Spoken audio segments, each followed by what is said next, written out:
महानुभाव, आज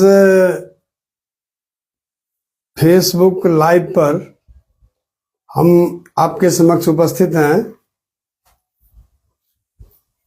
और आज का एक विषय तय किया गया है कि Bihar public land encroachment act क्या है ना, अतिक्रमण अधिनियम क्या है, यह कब बना, इसको क्यों लागू किया गया, इंक्रोचमेंट एक्ट क्या है, ये एक सवाल है। इस सवाल पर हम लोग गहराई से विमर्श करेंगे और एक दूसरे से हम लोग संबद्ध होंगे। तो मैं रामलखन प्रसाद यादव, एडवोकेट सह journalist, Nirmali Shri Krishna Nagar, ward number 6, जिला सुपौल, बिहार से आपके साथ फेसबुक लाइव से संबद्ध हुआ हूं और हम तमाम जुड़े हुए लोगों का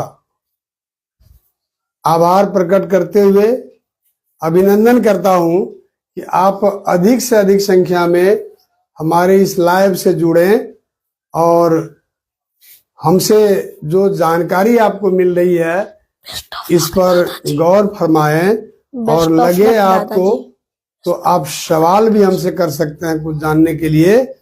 और यदि यह सही लगे, कुछ ऐसा लगे कि उपयोग करने योग्य बातें हैं, तो हमारे इस लाइव को, फेसबुक लाइव को, एडवोकेट रामलखन प्रसाद यादव के फेसबुक लाइव को, यूट्यूब चैनल सीधी बात को अधिक से अधिक लाइक करिए, सब्सक्राइब कर दीजिए, ताकि मुझे भी मन लगेगा, आपको भी आनंद आएगा।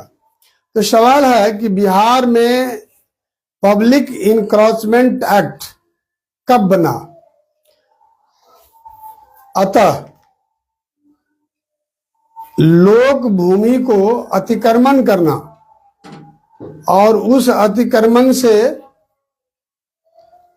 अतिक्रमणकारी को हटाना, इसके लिए सरकार को आवश्यकता हो गई। तब 1956 में आपके बिहार में Bihar public land encroachment act लागू किया गया। इस Bihar public land encroachment act में कुल 21 धाराएं हैं और यह एक्ट जो है गवर्नर के दस्तखत के बाद लागू होता है और इस एक्ट के तहत मूल तौर पर सर्वाधिक अधिकार जिला के कलेक्टर को, समाहर्ता को, जिसे डिस्ट्रिक्ट मजिस्ट्रेट डीएम कहते हैं, उनको दिया गया है और न्यायालय तो अपने आप में ऊपर है। ये पब्लिक इंक्रोचमेंट एक्ट क्या है? लोक भूमि जैसे कि लोकपथ, सरकारी सड़क हुआ, जल मार्ग हुआ, मवेशी के चरने के लिए परती की जमीन हुई, सरकारी तालाब हुआ, तालाब का भिंडा हुआ, गैर मजर हुआ आम और गैर मजर खास जमीन है, जिसे जनता के द्वारा अवैधानिक रूप से अगर कैप्चर कर लिया गया है, सड़क को अतिक्रमित कर लिया गया है, तो उसको हटाने के लिए इस एक्ट को लागू किया जाना सरकार को लाजमी लगा और लागू कर दिया। इस एक्ट के तहत कुल 21 धाराएं हैं, जिसमें मूल तौर पर आप इंक्रोचमेंट हटाने के लिए अगर पब्लिक गैर वैधानिक तरीके से कोई सरकारी जमीन को अतिक्रमित कर लिया है तो पहले उन्हें नोटिस दिया जाता है। नोटिस के साथ निश्चित रूप से जनरल सूचना के साथ, चाहे मैकिंग से या पंपलेट के माध्यम से, उस सूचना के मुताबिक आपको इस अवधि इतने दिनों के अंदर अपने आप अतिक्रमण हटा लेना है। अगर आप नहीं हटाते हैं तो इस पर जो है बल प्रयोग करने का प्रोविजन किया गया है। कलेक्टर और उनके अंतर्गत काम करने वाले अधिकारी, चाहे तहसील के अनुमंडल के हो या अंचल के हो, अपने आप में दंडाधिकारी होते हैं और उन्हें लगता है कि लोग मतलब पब्लिक को या किसी को इस अतिक्रमण के कारण असुविधा हो रही है तो उसे मुक्त कराया जाए, उनसे हटाया जाए और इसे रिक्त करा दिया जाए। तो इसके लिए सरकार बहुत गहराई से विचार की और समय समय पर इसमें संशोधन जो है किया जाता रहा है। धारा 6 है, उस धारा 6 में कलेक्टर साहब को बहुत अधिक अधिकार दे दिया गया है और उस अधिकार में कलेक्टर साहब अच्छे दादाजी किसी आपत्ति को भी सुन सकते हैं, किसी वाद को सुन सकते हैं और धारा 10 के तहत जरूरत पड़े तो साक्षी को या उस व्यक्ति को जो अतिक्रमण में किसी तरह का अवैधानिक बाधा डालते हैं तो उनको सम्मान करने का अधिकार है, उनसे पूछताछ किया जाएगा। और अगर आपको अतिक्रमण हटाने के पहले सूचना मिलती है, आपके पास अगर कोई सबूत है तो आप संबंधित अधिकारी के पास अपना सबूत पेश कर सकते हैं। अगर सबूत आपका सही पाया जाता है तो आपके उस अतिक्रमण पर विचार किया जाएगा। यथा कि गैर मदरुआ खास खाते की जमीन जो गरीब, महादलित, अति पिछड़े हैं, 2.5 एकड़ से कम जमीन है, बहुत ही आवश्यक है उन्हें आवास के लिए या किसी अन्य कार्य के लिए, तो सरकार एक नियम बनाई थी कि उनके हाथ बंदोबस्त करके उनको जो है यह जमीन दे दिया जाए। लेकिन इस सब में तब्दीली होती रहती है। अभी नया नियम बन गया है, पत्र आया है, गवर्नमेंट जो है पत्र जारी किया है कि गैर मदरुआ खास जमीन की आवश्यकता सरकार को स्वयं है। जहां तक आम जमीन का सवाल है, गैर मदरुआ आम, उसकी बंदोबस्ती नहीं होती है। चाहे जमींदारी काल में या जमींदारी उन्मूलन के बाद गैर मदरुआ आम जमीन का बंदोबस्त करने का अधिकार किसी के पास नहीं है। और आम जमीन में खासकर चारागाह, तालाब, वैसा जिस पर जनरल सरोकार के लिए उपयोग में लाया जाता है उसे गैर मदरुआ आम कहते हैं, उसे टच करना संभव नहीं है। अभी अभी इस समय इसे 21 सेक्शन के तहत राज्य सरकार जो नियम के साथ साथ अपनी दिशा निर्देश युक्त पत्र निकालती है, तो उस पत्र में, संशोधित पत्र में आवश्यकता अनुसार उसे खंडित किया जाता है, लिखा जाता है कि इस वजह से अगर आपकी जमाबंदी भी चल रही है तो इसे हम खाली कराएंगे और इसके लिए उन्हें अवधि मिलती है और जमाबंदी को रद्द करने का प्रोविजन अंचल से आरंभ होकर भूमि सुधार उप समाहर्ता के माध्यम से जिलाधिकारी अपर समाहर्ता के पास जाता है और जमाबंदी रद्द करने के बाद उस रैयत को खाली करने के लिए कह दिया जाता है। अगर नहीं करते हैं तो पर्याप्त पुलिस बल, दंडाधिकारी, अन्य सामग्रियों के साथ उस अतिक्रमण को हटा दिया जाता है। अब अतिक्रमण हटाने के वक्त अगर किसी तरह का अवैध बल प्रयोग होता है तो सरकार इस पर केस भी करती है, इस पर बहुत बड़ी कार्रवाई होती है और बहुत सारी असुविधा ऐसी क्रिएशन होती है जिसे पब्लिक के लिए दिक्कत है। तो अतिक्रमण को हटाना, अतिक्रमण करना, दोनों दो मामला है। अगर अतिक्रमण कर लिया गया और उस अतिक्रमण के कारण जन समुदाय को, सरकारी तंत्र को, स्वास्थ्य विभाग को, किसी को अगर दिक्कत आती है तो इसी वजह से अतिक्रमण हटाने के लिए इस एक्ट के तहत पावर का इस्तेमाल किया जाता है। उसमें मूल रूप से कलेक्टर के पास वास्ट पावर है, Bihar government all in all है, अंचल अधिकारी हैं जो अपने आप में दंडाधिकारी हैं वो सारी व्यवस्था को पब्लिक को सूचित करते हुए, समय देते हुए, अगर ठीक तो ठीक है, नहीं तो उसे बल प्रयोग कर हटा दिया जाता है।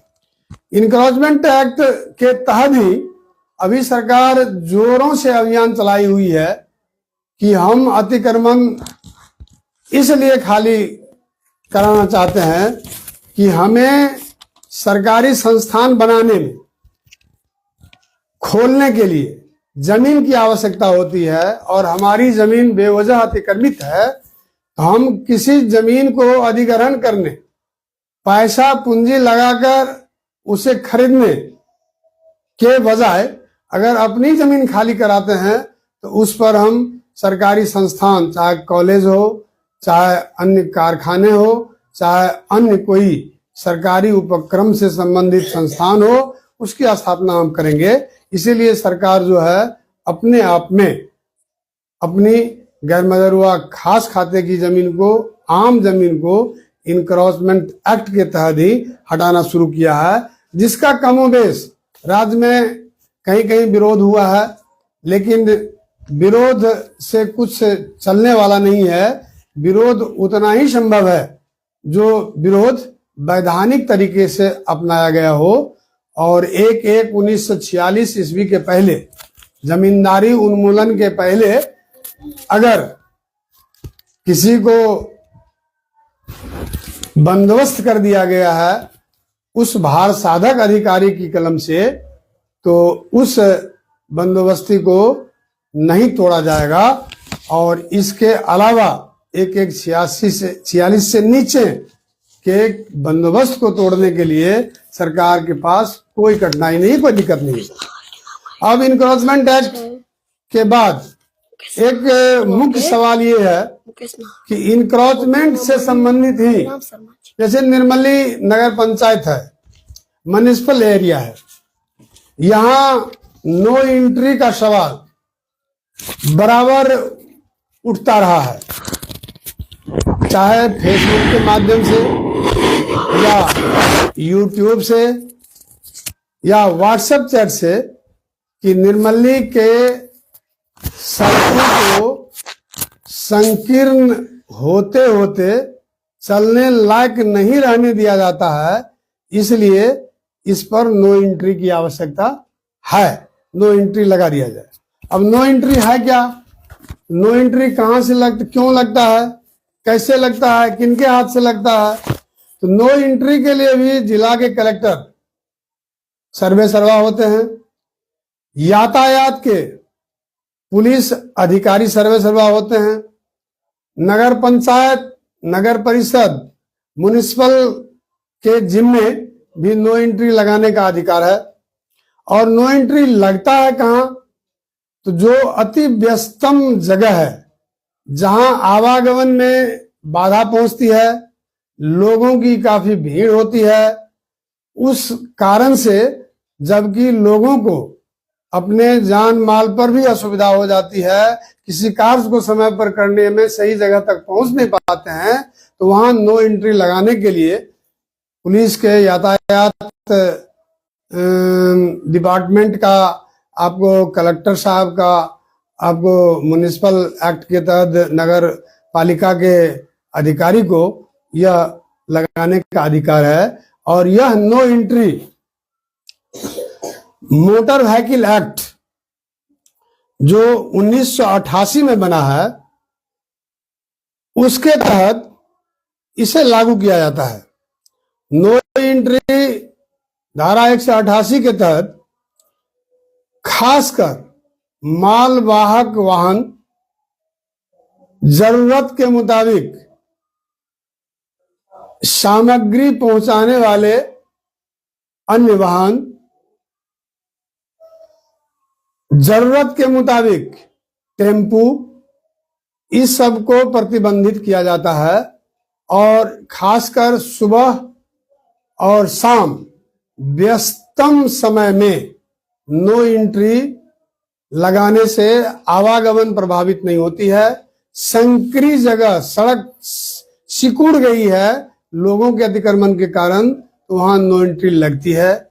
चौक को अगर अतिक्रमित कर लिया जाता है तो वहां इस वजह से नो एंट्री लगाया जाता है।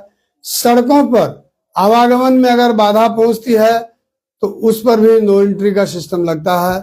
नो एंट्री के लिए जरूरत के मुताबिक अगर पीडब्ल्यूडी सड़क निर्माण कार्य में या उसके जीर्णोद्धार में लगे हुए हैं तो वहां भी यह प्रतिबंध लगाने का प्रोविजन NHAI को, पीडब्ल्यूडी को है। और उसके लिए कैसे हम जानेंगे, बाहर के हैं और कहीं जा रहे हैं तो हम कैसे जानेंगे कि नो एंट्री लगा है? उसके लिए लाल रंग का गोल बोर्ड पर सफेद पट्टी से घिरा हुआ एक साइन, एक बोर्ड होता है, वो लगाया जाता है ताकि आप जान लीजिए कि इस होकर नो एंट्री है, इंट्रेंस नहीं है, प्रवेश नहीं है। अब नो एंट्री के लिए खास करके अस्पताल है, वहां बहुत ही जीवन से संबंधित अनिवार्य आवश्यकता को देखते हुए भीड़ है, लोग सड़क को, मुख्य द्वार को अतिक्रमित कर रखा है या उस पर बेवजह भीड़ जमा दिया है, तो अस्पताल के पास, शैक्षणिक संस्थान, स्कूल के पास, बाजारों में भीड़ भाड़ जगहों पर नो एंट्री लगाने का प्रोविजन है। और यह बहुत ही कड़ा कानून है। इसके तहत चालान काटने का अधिकार नो एंट्री लगने के बाद म्युनिसिपल एक्ट के तहत उस म्युनिसिपल एरिया वाले को है। सरकार के भार साधक अधिकारी और उसके तंत्र के पास है। इसमें मिनिमम अगर नो एंट्री का उल्लंघन करते हैं तो 500 से 1000 रुपये तक फाइन लगता है और उस फाइन को भुगतान करना हमारा कर्तव्य बन जाता है। जरूरत पड़ा तो कानूनी प्रावधान के तहत गाड़ी को जब्त कर लिया जाता है अथवा जब्त की जगह 2000 से 3000 या उससे अधिक फाइन भी वसूला जाता है। जरूरत पड़ा तो नो एंट्री के उल्लंघन करने वाले वैसे लोग जो कानून की धज्जियां उड़ाते हुए कुछ वैसे अपने एक्ट का, वैसे अपने कर्तव्य का प्रदर्शन करते हैं जो किसी को खराब लगता है, कानून को भी खराब लगता है, प्रशासन को लगता है, जनता को लगती है, तो वैसी स्थिति में केस भी दर्ज होता है उस व्यक्ति पर और दर्ज केस में सजा भी है, जुर्माना भी है। तो इस नो एंट्री को निश्चित रूप से गहराई से समझना चाहिए। इसके लिए केवल प्रशासन ही जिम्मेवार नहीं है, नगर पालिका ही जिम्मेवार नहीं है, इसके लिए प्रतिनिधि, इसके लिए आम जनता, इसके लिए व्यावसायिक प्रतिष्ठान से जुड़े मालिक, उनके प्रबंधक, चाहे जो भी संस्थान हो, सबकी सहभागिता आवश्यक है।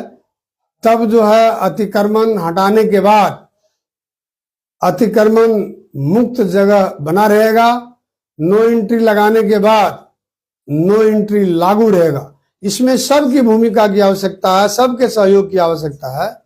और अगर नो एंट्री लगता है तो उसे अनवरत रूप से लागू करने के लिए, रखने के लिए प्रशासन की जिम्मेवारी तो है ही, लेकिन जनता की भी जिम्मेवारी और जवाबदेही है, प्रतिष्ठान वाले की भी जिम्मेवारी और जवाबदेही है, म्युनिसिपल एरिया के अधिकारी की भी जवाबदेही है कि इसको लागू हम कैसे रखें। इसमें भेदभाव अथवा किसी खास को व्यक्तिगत परेशानी में डालने का ऐसा कुछ नहीं होगा, न होना चाहिए, न ऐसा कुछ सोचा जा सकता है। होगा तो सबके लिए होता है। अब निर्मली एक रिंग बांध, 8 किलोमीटर रिंग बांध के अंदर घिरा हुआ क्षेत्र है। इस शहर की लंबाई और चौड़ाई बहुत कम है, लेकिन बाजार बहुत विस्तारित है। यहां से बहुत दूरों तक सामग्री जाती है, जबकि गोदाम शहर से बाहर शायद एक आध कहीं है, नहीं तो नहीं है। तो बड़े व्यवसायियों को शहर से बाहर गोदाम की स्थापना करना होगा। बाहर जो सामग्री जाती है अत्यधिक संख्या में, मात्रा में, तो उसको बाहर से बाहर ही भेजे। सामग्री आती है तो बाहर से आती है तो बाहर के गोदाम में उसके अनलोड करा लें। अब स्थानीय स्तर पर छोटा छोटा वितरण, तो छोटी छोटी गाड़ी वो अगर शहर में क्रय विक्रय के लिए आवे तो इससे आवागमन बाधित नहीं होगा, लेकिन बड़ी गाड़ी आती है तो बाधित होता है। खासकर व्यवसायी वो जिनके दुकान के आगे अतिक्रमण कर लिया जाता है, जैसे गुदरी बाजार है, सब्जी मार्केट है, अन्य सामग्री बेचने वाले, सड़क पर 10 फीट 15 फीट लंबाई में या तो दुकान बढ़ा के या अन्य आदमी उस दुकान के आगे कारण जो रहा हो दुकान पसार लेते हैं, तो सड़क संकीर्ण होना लाजमी है, अनिवार्य है और संकीर्ण हो ही जाता है। तो अगर इसको हम समेटें, व्यवसायियों से अनुरोध है, निवेदन है, विनती करता हूं कि अगर अपनी सामग्री आप अपने दुकान के अंदर रखेंगे तो निश्चित रूप से जो चौड़ी सड़क है वह संकीर्ण नहीं होगी। दूसरा, यह भी सावधानी निगरानी रखनी होगी कि आपके प्रतिष्ठान के आगे कोई अन्य व्यक्ति या कोई अन्य किसी तरह का व्यवसायिक कार्य सड़क पर अपना दुकान पसार के न करें, उन्हें रोकें। नहीं रुके तो प्रशासन को खबर किया जाए। तीसरी बात है कि सड़कों पर बाइक लगाना, साइकिल लगाना, ठेला लगाना, 3 पहिया लगाना, इसके लिए भी प्रोविजन है। अगर साइकिल चलाने वाले, बाइक वाले, ठेला वाले, टेम्पू वाले सड़क पर, सड़क किनारे चौड़ी जगह पर तरीके से अगर गाड़ी लगाते हैं, उसे जो है स्थिर करते हैं, रखते हैं, तो भी अतिक्रमण मुक्त करने की आवश्यकता नहीं पड़ेगी, लेकिन उसके लिए दिमाग लगाने की आवश्यकता है। यथा कि सड़क पूरब पश्चिम है, तो इसमें अगर पूरब पश्चिम घुमा के दुकान वाले के सटे हम अपनी मोटरसाइकिल लगाते हैं, साइकिल लगाते हैं, तो आवागमन बाधित नहीं होगी। लेकिन अधिकतर लोग पूरब पश्चिम सड़क है तो उत्तर दक्षिण करके बाइक लगाएंगे, उत्तर दक्षिण करके साइकिल लगाएंगे, ठेला लगा देंगे, टेम्पू लगा देंगे।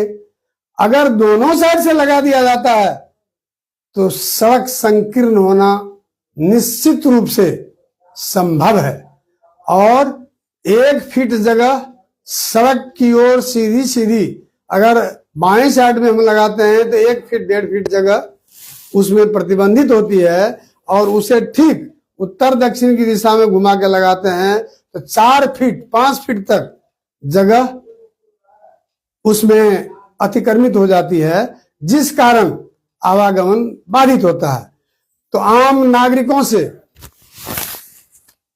जानकारों से, प्रतिनिधियों से, व्यावसायिक प्रतिष्ठान वालों से, उपभोक्ताओं से मैं निवेदन करता हूं, करजोर प्रार्थना करता हूं कि वाहन चलाने के लिए मोटर व्हीकल एक्ट का जो प्रोविजन है उसका अध्ययन किया जाए। गाड़ी कैसे सड़क पर लगेगी उस पर विचार किया जाए। संकीर्ण जगह पर गाड़ी लगाना निश्चित रूप से सड़क को अतिक्रमित करना है, चौड़ी जगह पर गाड़ी लगाना चाहिए। सड़क जिस ओर निकलती है उसकी जो दिशा है उस दिशा में हमें बाइक, साइकिल या अन्य वो वाहन जिससे सामग्री ढोना है उसको लगाएंगे तो सड़क जो है अतिक्रमित नहीं होगी। इस पर ध्यान देने की जरूरत है। हम लोग उल्टा लगा देते हैं, जिस कारण अतिक्रमण दिनानुदिन बढ़ता चला जा रहा है। वैसे जनसंख्या भी अब बढ़ रही है, बाइक की संख्या भी बढ़ रही है, कार की संख्या भी बढ़ रही है, तो तो कार वाले भी वैसे जगहों पर कार पार्किंग करें जहां जगह चौड़ी हो, और सड़क पर गाड़ी लगा के एक दूसरे से बतिया रहे हैं तो दोनों साइड से आने जाने वाले वाहन वाले उनको दिक्कत होती है। इस पर भी ध्यान देने की जरूरत है। खासकर नए नए कम उम्र के लड़के जो बाइक चलाते हैं, उन्हें कानून का पता नहीं है। गाड़ी हमें अगली गाड़ी से अगर आगे निकालना है तो बाएं साइड से कभी हमको नहीं निकालना चाहिए, हमको स्पीड में दाहिना से निकालना है ताकि खतरा जो है नहीं होगी। अगर बाएं से हम निकालते हैं और सामने से गाड़ी आ रही है तो बाएं से जाने वाले चरपहिया बाएं काटेंगे और पीछे से बाइक आ रही है स्पीड में, उसे ठोकर लगेगी, दुर्घटना होगी, आदमी का डेथ होता है। इसमें अधिकतर वैसे जो बिना लाइसेंस वाले हैं, वैसे जो बिल्कुल नौजवान हैं जिनके हाथ में अभी कुंजी नहीं जाना चाहिए, वो हैं। 2 लोगों के बैठने की जगह बाइक पर 4-4 की संख्या में हम बैठते हैं, कहीं गिरते हैं, हाथ पैर टूटता है या जान से जाते हैं। तो हमारा निवेदन होगा, सबसे अनुरोध होगा, प्रशासन से भी अनुरोध होगा, पुलिस अधिकारी से भी अनुरोध होगा कि इस तरह की नसीहत लोगों को दें।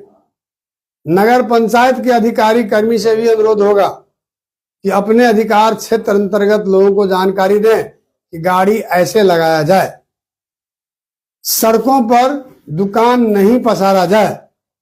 क्या जरूरत है नो एंट्री लगाने का? अगर इस तरह से परेशानी बढ़ती रही तो नो एंट्री लगेगा, और नो एंट्री लगेगा तो उससे मात्र समस्या का निदान संभव नहीं है। 5, 10, 15 बड़ी गाड़ी रुकेगी, टाइम पर आएगी और टाइम पर जाएगी। अन्य खुदरा व्यवसायी या अन्य हमारे जैसे उपभोक्ता बेवजह गाड़ी को उल्टा पुल्टा अवस्था दिशा में लगाएंगे तो सड़क संकीर्ण बनी ही रहेगी। तो नो एंट्री लगाने से फायदा क्या मिल रहा है? तो नो एंट्री व्यस्तम जगह पर जब कोई भी प्रावधान और व्यवस्था सामने नजर नहीं आवे तो लगा देना चाहिए था। लेकिन जब प्रावधान है तो पहले प्रावधान का उपयोग हम लोग करें, उसमें सब मिलके करें। अगर सफल हो जाते हैं तो बहुत बढ़िया है, नहीं होते हैं तो जो कानून है, जो प्रोविजन है Bihar public land encroachment act के तहत, मोटर व्हीकल एक्ट के तहत कानून को धरातल पर उतारने पड़ेंगे। चाहे अधिकारी उतारें, पुलिस विभाग, जनरल एडमिनिस्ट्रेशन, नगर पंचायत, तो उसे कोई रोक नहीं सकते हैं। कानून को मानना हमारा कर्तव्य है। बड़ी वाहन, मालवाहक वाहन अगर बाजार आती है तो उसे निश्चित रूप से सड़क अतिक्रमित नहीं हो, किनारे से किनारे लगा के अपना अनलोडिंग लोडिंग करना चाहिए ताकि किसी को दिक्कत नहीं हो। तो अत्यधिक समय अब आज के लाइव में हम लेते जा रहे हैं।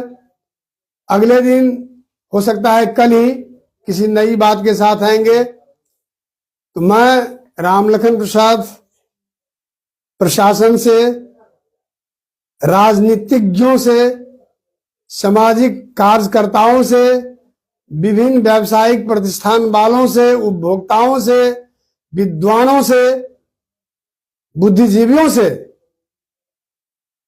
अनुरोध करता हूं कि इस पर गौर फरमाया जाए। अतिक्रमण मुक्त अभियान चले, क्षतिग्रस्त हो, बिल्डिंग ढहे, लोग प्रताड़ित हो, ये नौबत नहीं आवे। इसके लिए पहले हम अपने आप को सतर्क हो जाएं ताकि यह अभियान जो है नहीं चले और लोगों को आवागमन में किसी तरह की असुविधा नहीं हो। बहुत बहुत धन्यवाद और आपका आभार।